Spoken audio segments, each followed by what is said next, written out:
All right, thanks, Rachel. And speaking of the weather outside, June is the month for getting outside and enjoying all of those summer activities, but it's important to remember to do so responsibly. So to give us a better idea of what that means, Robbie Johnson with the Idaho Department of Lands joins us now. Robbie, thank you so much for joining us here today.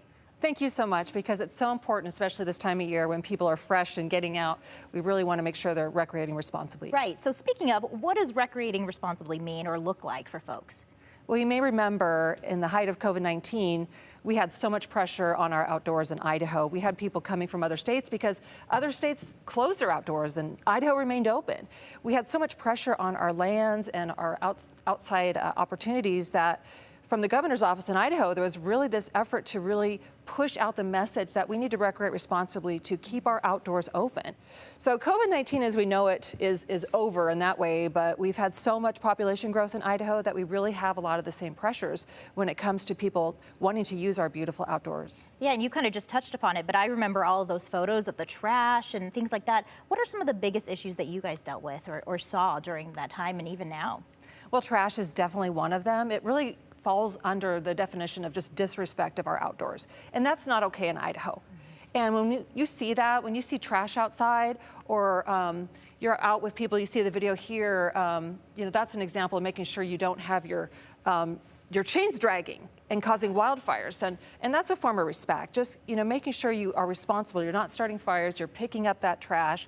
And in this case, that's off-road vehicle use that is off trail, that is damaging the landscape. We can't have that either because there's consequences, right? Our goal is to keep our outdoors open, but if we see that kind of abuse, we have to consider closing it, and that's the last thing we want to do. Right, especially here in Idaho where, recreational activities is such a big part of our lifestyle out here.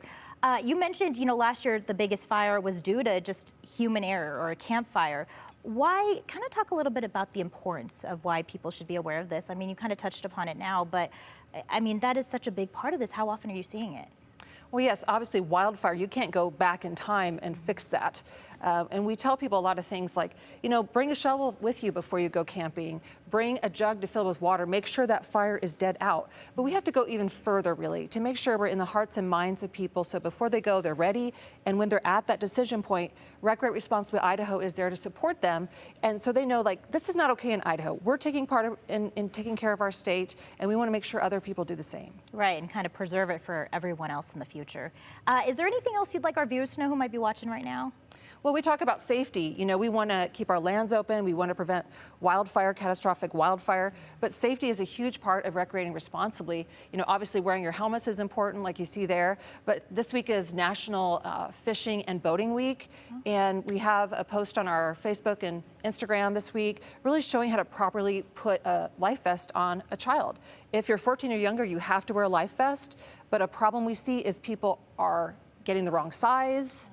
It's ill-fitting, or they're just not doing it. And you really can save your child's life this summer by making sure you have a life jacket that fits properly, and you have all the resources to do so with the loaner stations and the support of all your government agencies.